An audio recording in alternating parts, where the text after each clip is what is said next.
మా నాయకుడిపై లేనిపోని ఆరోపణలు చేస్తే సహించం. వెన్నంటి ఉండి వెన్నుపోటు పొడిచిన వ్యక్తివి నువ్వు.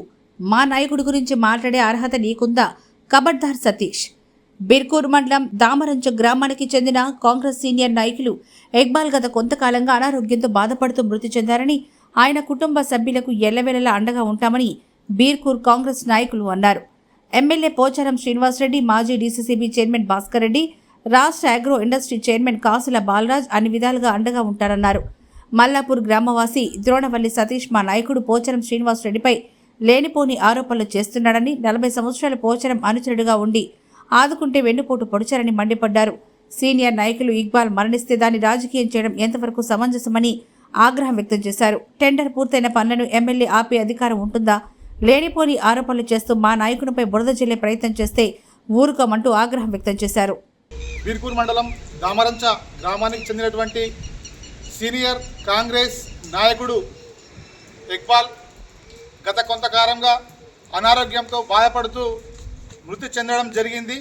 మరి ఆయన కుటుంబానికి ప్రగాఢ సానుభూతిని తెలియజేస్తూ ఆయన కుటుంబానికి అన్ని విధాలుగా మా నాయకుడు తెలంగాణ రాష్ట్ర వ్యవసాయ శాఖ సలహాదారుడు పోచారం శ్రీనివాసరెడ్డి గారు అన్ని విధాలుగా అండగా ఉంటాడని, అదేవిధంగా తెలంగాణ రాష్ట్ర ఆగ్రో ఇండస్ట్రీస్ చైర్మన్ అన్న కాసుల బాలరాజు గారు మరియు బాన్స్వాడ భవిష్యత్తు నాయకుడు అన్న మాజీ ఎన్డీసీసీబీ చైర్మన్ అన్న పోచారం భాస్కర్ రెడ్డి గారు కూడా, అదేవిధంగా బీర్కూర్ మండలంలో ఉన్నటువంటి నాయకులు అందరం కూడా ఆ కుటుంబానికి అండగా ఉండి తప్పకుండా ఆ కుటుంబానికి న్యాయం చేస్తామని చెప్తా ఉన్నాం.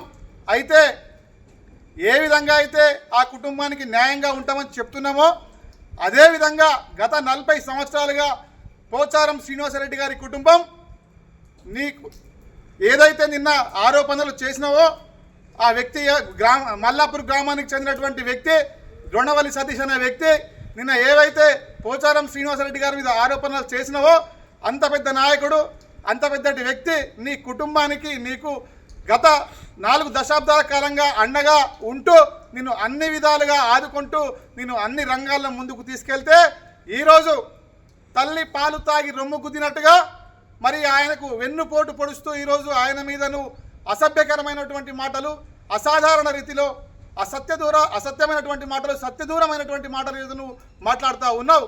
మరి ఇక్బాల్ గారు మరణిస్తే ఆ మరణానికి ప్రగాఢ సానుభూతిని తెలియజేస్తూ నువ్వు అక్కడికి వెళ్ళి ఆ కుటుంబానికి న్యాయం జరిగే విధంగా చూడాలి, కానీ దానికి రాజకీయ రంగును పులిమి ఆ మరణానికి కారణం ఈరోజు పోచారం శ్రీనివాసరెడ్డి గారు అని చెప్పి నువ్వు నిజామాబాద్ కలెక్టరేట్ దగ్గరికి పోయి ఆ కలెక్టర్ దగ్గర పచ్చి అబద్ధాలు బుట్టాచోరు మాటలు నువ్వు ఇలా మాట్లాడుతూ ఉన్నావు.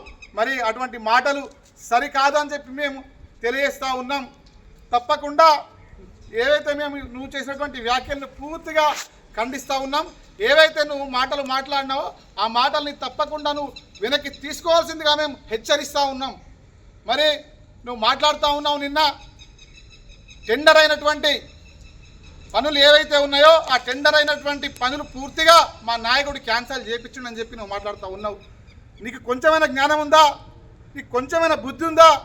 దాదాపుగా 4 దశాబ్దాలుగా బాన్స్వాడ నియోజకవర్గంలోని బీర్కూర్ మండలంలో ఉన్న పనులన్నీ దాదాపు 70 నుంచి 80% పనులన్నీ కూడా వందలాది కోట్ల రూపాయల పనులు మొత్తం నువ్వే చేసినావు. మరి ఈ 4 దశాబ్దాల కాలంలో టెండర్ అయి క్యాన్సల్ అయినటువంటి వరకు ఏదైనా ఉందా? నువ్వు చూపెట్టగలుగుతావా అని చెప్పి నేను అడుగుతా ఉన్నా. టెండర్ అయినటువంటి పనులు క్యాన్సల్ చేసే అధికారం బాన్స్వాడ శాసనసభ్యుడికి ఉందా అని చెప్పి కూడా మరి నేను అడుగుతా ఉన్నా.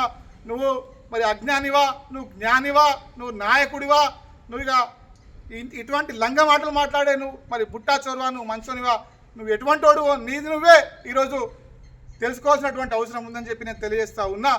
మరి నువ్వు ఇంకో మాట మాట్లాడుతూ ఉన్నావు.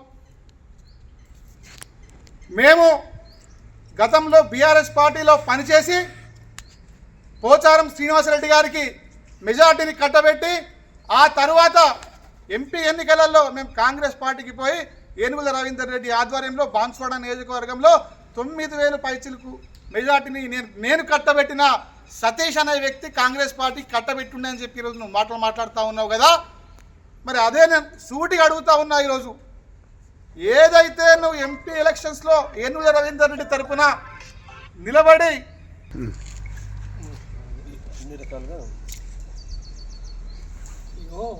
కట్టబెట్టినా నువ్వు చెప్తా ఉన్నావు. ఈరోజు మేము అడుగుతా ఉన్నాం. మరి ఆ రోజు బీఆర్ఎస్ పార్టీలో పోచారం శ్రీనివాసరెడ్డి గారికి అనుచరుడిగా శిష్యుడిగా ఉంటూ బీర్కూర్ మండల కార్యక్రమాలు మొత్తం నువ్వే చేసి బీర్కూర్ గాంధీ చౌక్లో మీటింగ్ పెట్టి మీసం మెలేసినావు, తొడగొట్టి మొత్తం బాన్స్వాడ నియోజకవర్గంలోనే బీర్కూర్ మండల కేంద్రంలో అత్యధిక మెజార్టీ ఇస్తానని చెప్పి నువ్వు ఆనాడు పోచారం శ్రీనివాసరెడ్డి గారికి నువ్వు మాట ఇచ్చినావు.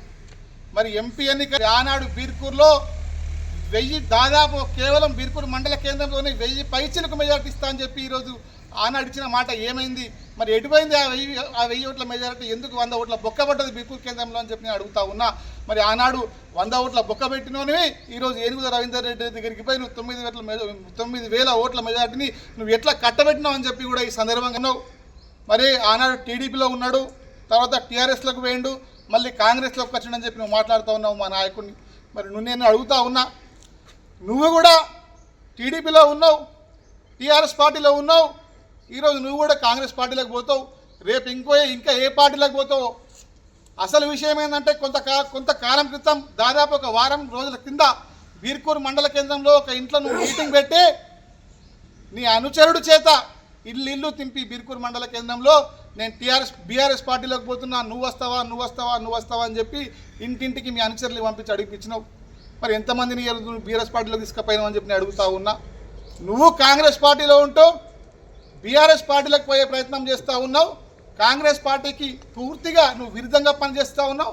కాంగ్రెస్ పార్టీ భావజాలానికి విరుద్ధంగా పనిచేస్తూ ఉన్నావు. గతంలో కొంతమందిని నువ్వు వెన్నుపోటు పడిచినట్టే ఈరోజు మళ్ళీ కాంగ్రెస్ పార్టీలో వచ్చేది కాంగ్రెస్ పార్టీని వెన్నుపోటు పడిచే కార్యక్రమాన్ని ఇవాళ నువ్వు చేస్తూ ఉన్నావు అని చెప్పి కూడా ఈ సందర్భంగా నేను తెలియజేస్తూ ఉన్నా. మరి మా నాయకుడి మీద పిసిసి చీఫ్ గారికి అదేవిధంగా ముఖ్యమంత్రి గారికి నువ్వు అప్పీల్ చేస్తూ ఉన్నావు ఒక మైక్ పట్టుకొని. నీ ఆ స్థాయి నీది పిసిసి చీఫ్ గారికో సీఎం గారికో అప్పీల్ చేసే స్థాయి అనేది అని చెప్పి నేను అడుగుతా ఉన్నా. నిండు సభలో శాసనసభలో నిండు తెలంగాణ రాష్ట్ర ముఖ్యమంత్రి వర్యులు యనుమల రేవంత్ రెడ్డి గారు మీ నాయకుడి మీద ఏనుగుల రవీందర్ రెడ్డి మీద సభ్య సమాజం చూస్తుండగా ఏం మాట్లాడిండో అందరికీ తెలుసు. ఆ మాటలు మళ్ళొకసారి రిపీట్ చేయడం కూడా మాకు ఇష్టం లేదని చెప్పి ఈ సందర్భంగా మేము తెలియజేసుకుంటా ఉన్నాం.